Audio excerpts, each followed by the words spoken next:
लोगोफोर net banking थायोब्ला जोंनि थाखाय मा लाब जायो आरो मा खामानियाव गोनांथि जायो आरो मा मावनो हायो मा मावनो हाया नेट बेंकिंजों बेखौ जों एनालाइसिस बानायनि बा नायबिजिरनि मा मोनो मा दं मा गैया बेखौ बिनि सिङाव आरो नायनोसै माने जोङो दा नै दिनै टेब्लेटदो नायनि टेब्लेटआवबाबो मबाइलावबाबो फ्राय एखे जायो मबाइलाव नोङो डेस्कटप साइडआव लांनानै बेखौ खुलिनानै नायबाथाय एज इट इज मोनगोन जुदि डेस्कटप बानायाबाथाय एसे फिसायै फैगोन बेनि थाखायनो थ' जों जास्ट दिनै एनालाइसिस बानायनि सिङाव मा मोनो मा मोना बेनि सोमोन्दै आरो मा खामानि जायो मा खामानि जाया बेफोरखौ मोजाङै नायबिजिरना नायनि थ'दो जाना जों टेब्लेटआव नायलांदिनि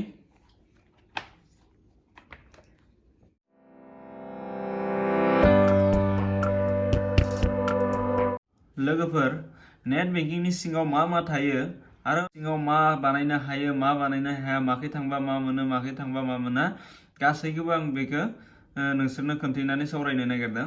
थ' बिनि थाखाय जों थांग्रोनांसिगोन फार्स्ट टाइम लगइन बानायनांगोन जोंनाव already net banking password user ID दंखायो बेहाय टाइप बानायनांगोन अनलाइन SBI दा आं टेब्लेटआव खोन्थादों थ' थांनांगोन जोङो अनलाइन SBI आव बिनि उनाव थांनांगोन जों स्टेट बैंक अफ इन्डिया बिनि उनाव थांनांगोन लगिनआव बिनि उनाव कन्टिनिउ टु लगइन बिनि उनाव बेयाव निजिनि इउजार आइडिखौ थुदो बेयाव बिनि उनाव नैबेयाव पासवर्डखौ थुदो बिनि उनाव नैबेयाव केप्टासखौ थुदो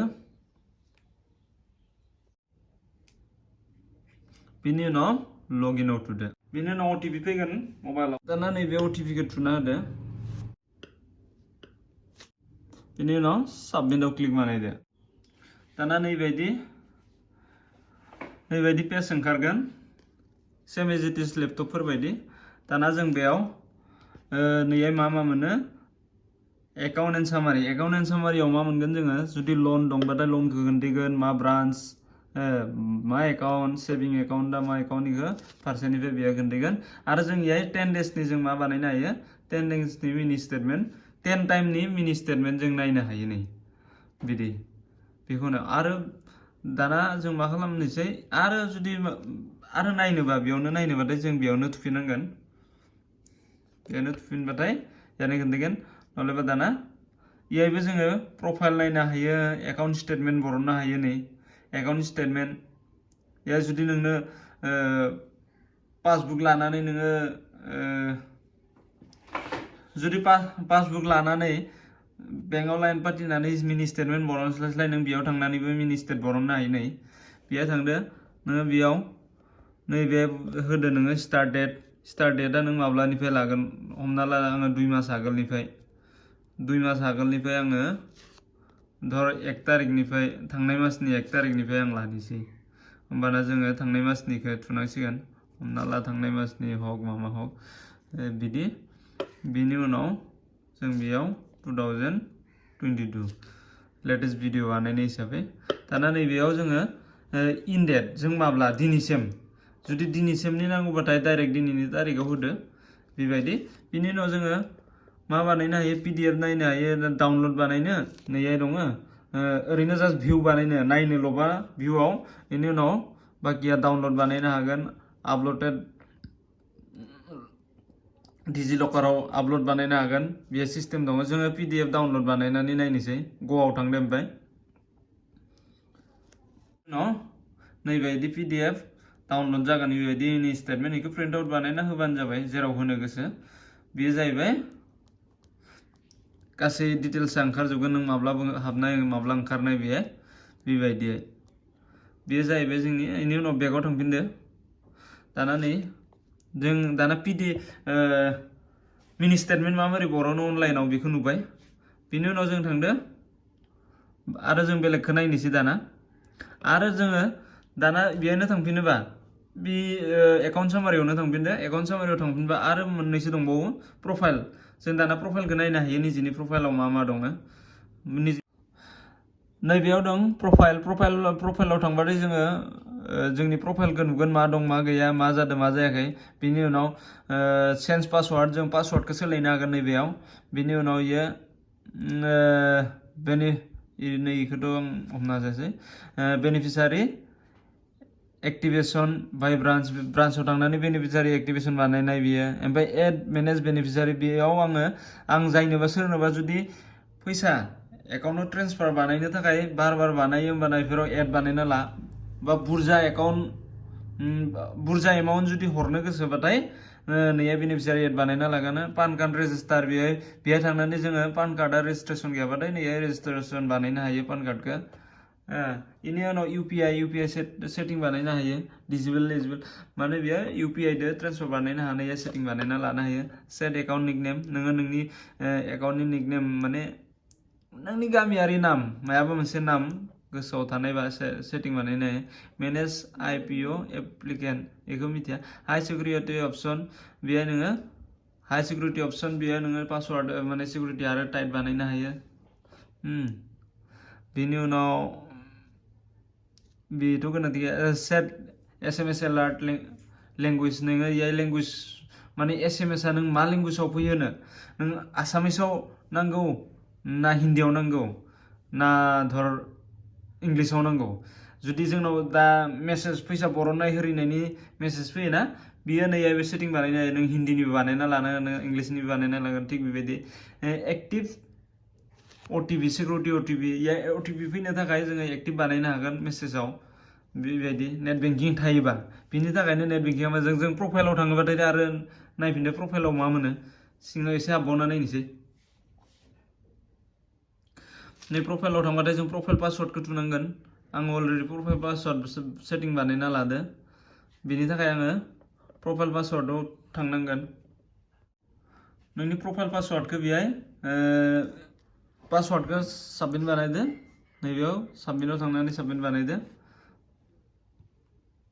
होमबासो नों प्रफाइलखौ खुलिनो हागोन नोंनि सिङाव मा दं मा गैया बिनि उनाव गासै डिटेल्सआ फैजोबगोन नोङो मा दं मा गैया आंनाव आधार कार्ड लिंक गैया दा आधार कार्ड लिंक गैथ'वा ओमफ्राय गासै दंजोबो मबाइल नाम्बार गासै आरो इया थांनानै मबाइल नाम्बार चेन्जबो बानायनो हायो नैहाय दोनदो मबाइल नाम्बार चेन्ज बानायनायनि थाखाय चेन्ज मबाइल नाम्बार थ्र ब्रान्चआव थांनाबो मबाइल नाम्बार चेन्ज बानायनो हायो खिन्थु इया जेनेरेट बानायना लाना ओमफ्राय चेन्ज मबाइल नाम्बार डमेस्टिक अनलि थ्र ATM जोंबो जों बानायनो हायो इया सेट बानायना लादो इया सेटिंआव थांनानै क्लिक बानायनानै गासै खामानिखौ मावजोबनो हायो बिनि थाखाय आं एक्सट्रायै भिडिअ बानायना दोनदो जास्ट जों इखौ दा एनालाइज बानायदो मायाव मा थायो मायाव थाया नोंनि एड्रेस गासै ओंखारजोबगोन पिन कड गासै ओंखारजोबगोन इमेल सिमेल गासै ओंखारजोबगोन प्रफाइलाव बिनि उनाव जों बेक थांफिननोबा दा जोङो डाइरेक्ट बेकथ' थांनो हाला बेहायनो थांफिननांसिगोन आरो बेखौनो नायफिननो जिहेतु एकाउन्ट सामारियाव थांफिनदो बिनि उनाव बेयो प्रफाइल ओंखारगोन इ स्टेटमेन्ट पेन्डिं स्टेटमेन्ट गासै बेफोरो ओंखारलांजोबगोन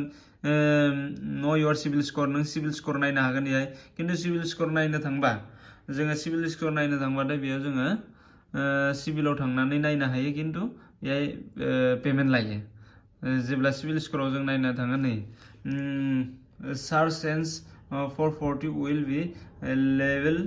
फर ए सिभिल स्कर बेयाव जोङो सिभिल स्कर नायनो हायो हय खिन्थु फैसा होनांगोन जोङो 440 रुपिस सेलेक्ट योर सेगमेन्ट नै दा जों गाहायाव थांदो select your segment SBI reward जुदि रिवार्ड दंबाथाय SBI आव नैहाय थांनानै नायनो हायो जों बेसे रिवार्ड दं रिवार्ड गैया नै आंना 2 पइन्टल' दं इहाय जेबो एक्टिभिटि बानायाखै नालाय बेहाय जों ट्रेन्जेक्सन बानायनो हायो ओजोंबा जों इफोराव मा ट्रेन्जेक्सन बानायदो रिवार्डनि थाखाय जेबो गैया बेखौ खोन्थायो बेनि उनाव नै सेट भेरियास लिंक इहाय लिंकफोरखौ मा लिंक बानायना लानो गोसो इहाय लिंक बानायनो हायो नै सेट पासवार्ड सेट प्रफाइल गासै लिंकफोरखौ बानायना लानो हायो मायाव माबोरै A to Z दंजोबो इखौ इहाय गासैबो प्रफाइलनि लिंक होजोबना लानो हायो बेफोरखौ होनदो दा जों दाना इ स्टेटमेन्ट नै मोनसेखौ जों बुंलाङाखैमोन इ स्टेटमेन्ट प्रफाइलनि उनाव इ स्टेटमेन्टआ जाहैबाय जोङो इमेलाव थांगोन इयो बेखौ जों प्रसेस बानायबाथाय जोंनि इमेलाव थांगोन नै bank has introduced a automatic process of sending account statement every month जोंनाव मा होनो जुदि इखो जोङो अके बानायना लायो बा रेजिस्टार बानायना लायो होमबाना जोंनाव माने मान्थलि हिसाबै जोंनि स्टेटमेन्ट थांगोन जों मा एक्टिभिटी बानायदो मायाव फैसा ट्रेन्सफार बानायदो बानायाखै इयो नोंनि मेलाव थांबाय थागोन नों मेलाव खुलिना नायबानो जाबाय मासाव मास थांगोन your register email ID with the bank therefore an explicit registration for e-statement through net banking is not required दाना जोङो नैयै please ensure register your नैबेयाव जों थांनानै ये बानायनो हायो बे जाहैबाय जोंनि प्रफाइल जोंनि एकाउन्ट माय एकाउन्ट एन्ड प्रफाइल बेहाय मा मोनो बेहाय सोब दंजोबो माने एकाउन्ट स्टेटमेन्ट मोनगोन प्रफाइल नायनो हागोन दाना बेखौ गासैखौबो बेयाव नायजोबबाय दाना नेक्स्ट जों थांनोसै नैबेयाव जोंना बेयाव नांना दं दाना जों बेयाव थांनोसै पेमेन्ट एन्ड ट्रेन्जेक्सन पेमेन्ट अब्लिक ट्रेन्जेक्सन नैबेयाव जोङो मायाव ट्रेन्सफार बानायनो हाया मायाव हाया नैया दंजोबो नै दा क्विक लिंक बेखौ होदो क्विक लिंक बेयाव जों मा मोनो नै क्विक ट्रेन्सफार विदाउट एडिं बेनिफिसियारि जों बेनिफिसियारि एड बानायाब्लासिनो लोगो जोङो ट्रेन्सफार बानायनो थाखाय 25,000 हायो थ' इखौ जोङो माबोरै बानायो नैयाय लिंकआव थांबानो जों ओरै आं बिनि थाखाय एक्सट्रायै जास्ट जों इखौ एनालाइसिस बानायनो नालाय बाखि माबोरै ट्रेन्सफार बानायनांगौ बानाया एक्सट्रायै भिडिअ बानायनो दङ नोंसोरो लिंकआव थांना नायबा जागोन बा आंनि चेनेलाव थांना नायबानो जागोन बिनि उनाव दङ एड मेनेज बेनिफिसियारि बे जोङो बेनिफिसियारि एड बानायना लाग्रोनानै जों बुरजा फैसा खेबसेनो हरनो हायो 10 लाखसिम हायो जोङो बिदि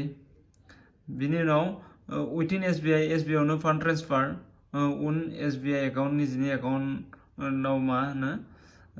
फान्ड ट्रेन्सफार बानायनो हायो एकाउन्ट अफ आदार बेलेगनि एकाउन्टआव हरनो हायो बेफोराव दंजोबो गासै नोंसोरो नायलांबा मिथिगोन दाना आउट अफ SBI नि बाहेराव आदार ब्रान्चआव नै आदार ब्रान्च नोङो धर HDFC हक जिकुनु माबायाव हरनो हागोन बिनि उनाव क्रेडिट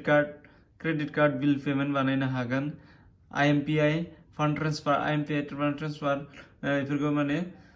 एक्सट्रायै बुजायनाय दङ नोंसोर नायबानो जाबाय IMPI ट्रेन्सफार बानायनो हायो ओमफ्राय इन्टारनेसनेल फान्ड ट्रेन्सफार बेफोरो जाबाय गोजानाव हरनाय बिदि हिसाबै बहुत भेराइटिस दङ NPS कन्ट्रिबिउसन जोंनि NPS एकाउन्ट जोंनि नेशनेल पेन्सन सिस्टेम जुदि सोरबा खुलिना लादों बेफोराव ट्रेन्जेक्सन बानायनो हायो बेफोरो सोब दंजोबो ओमफ्राय बेयो आलादायै होनायफोरा नैबेनो ओमफ्राय फान्ड ट्रेन्सफाराव मा दं बेखौ खोन्थादो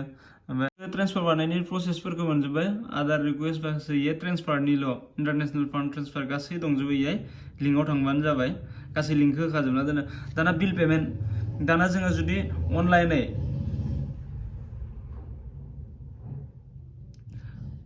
दाना बिल पेमेन्ट माबोरै बानायो दा जोङो अनलाइनै जोंनाव इयन' गैया फनपे गैया माबा मोनसे गैया जुदि बावगारजोब्बायबा जोंनाव नेट बेंकिंनि पासवार्ड इउजार आइडि दंबा मबाइलदोबा जुदि टेब्लेटदो मबाइलदोबो हायो एके सेम एज इट इज खोन्थिगोन जास्ट इयो डेस्कटप साइट बानायबानो सेम एज इट इज खोन्थिगोन बेबायदि मबाइलाव ओरैनो नर्मेलैबाथाय एसे गुसेब जागोन जिहेतु खिन्थु डेस्कटप साइट सेम बेबायदि खोन्थिगोन दाना बिल पेमेन्ट माबोरै बानायो बिल पेमेन्ट बानायनो थाखाय मा बिल पेमेन्ट बानायनो हायो बेयाव नायदो नैया जाहैबाय बेफोराव मा बिल पेमेन्ट बानायनो हायो जों मेनेज बिलार नैया दङ पे बिल बेफोराव थांबाथाय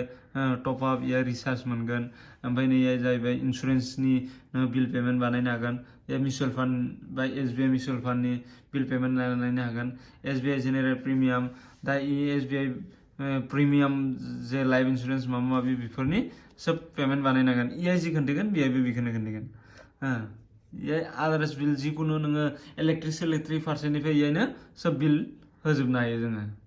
बे जाहैबाय बिल पेमेन्टनि जेसे बिल धर हमना ला नोङो लन्स माबि फारसेनिफ्राय इयायनो ओंखारजोबलांगोन बिनि उनाव डिप'जिट एन्ड इनभेस्टमेन्ट जों इयाय थाङोबा डिप'जिट एन्ड इनभेस्टमेन्ट नों जुदि फैसा इयाय SBI मिउचुवेल फान्ड हक मायावबा हक जुदि दोनो सब बेफोराव खोन्थैजोबगोन डिमेन्ड एकाउन्ट खुलिनो हागोन नेशनेल पेन्सन सिस्टेम एनपिएस जायखौनोखि होनदों बेफोरनि मा होनो डिप'जिटफोरखौ नायनो हागोन नों फिक्स डिप'जिट दोननो हागोन ये एफएफडि पाब्लिक प्रभिडेन्ट फान्ड्स बेफोराव नों डिप'जिट बानायनो हागोन दाना जोङो इ टेक्सआव थांनोसै इ टेक्सआव मा दङ इ टेक्सआव दङ दायो स्टेट बेंक अफ टेक्स ये टेक्स डिपार्टमेन्टनि सोमोन्दै टेक्सनि सोमोन्दै गासै ओंखारजोबगोन मायाव टेक्स दाना बेफोरो दाना जोंनो गोनांथिया बांसिन जाहैबाय इ सार्भिस नैया जोंनो मोनसेया नांगौ बांसिन गोनांथिया जेनेरेलि जोंनो गोनांथिया जाहैबाय नैयो प्रफाइलाव ओमफ्राय पेमेन्ट एन्ड ट्रेन्सफाराव ओमफ्राय इ सार्भिसाव मा मोनो नायलांदो इ सार्भिसाव आं क्लिक बानायबाय बिनि उनाव मा एटिएम सार्भिस मोनगोन एटिएमनि जिखुनु खामानि ATM block ATM apply pin generate बेफोरखौ सोलायनाय गासैखौबो माने इयानो एटिएम सार्भिसाव थांनानै मावजोबनो हागोन माइ सार्टिफिकेटआथ' बियो नोंनि डकुमेन्ट्सनि माबाखौ मोनगोन ट्रेन्सफार अफ सेभिं एकाउन्ट दाना नै जों जुदि बेंकखौ जों न'आवनो थानानै बेलेग गुबुनाव ट्रेन्सफार बानायनोबाथाय नैबेयाव थांनांगोन ट्रेन्सफार अफ सेभिं एकाउन्ट बेहाय थांबाथाय जोङो क्लिक बानायलांबानो प्रसेस ओंखारलांगोन बिनि थाखाय एसराइ भिडिअ बानायना दोननाय दं माबोरै बेंक एकाउन्टखौ ट्रेन्सफार बानायनो बेलेग मोनसेयाव बिनि उनाव फान्ड रेजिस्ट्रेसन बेयावबो ओंखारदो बे जाबाय पान कार्डखौ नों रेजिस्ट्रेसन माने इयाय लिंक बानायनो हागोन बेफोरो बेलेग आरो गोनांथि किसुमान दङ नै एसएमएस एलार्ट सार्भिसखौ नोङो इयायनो बानायनो हागोन एसएमएस एलार्ट सार्भिस बेनि उनाव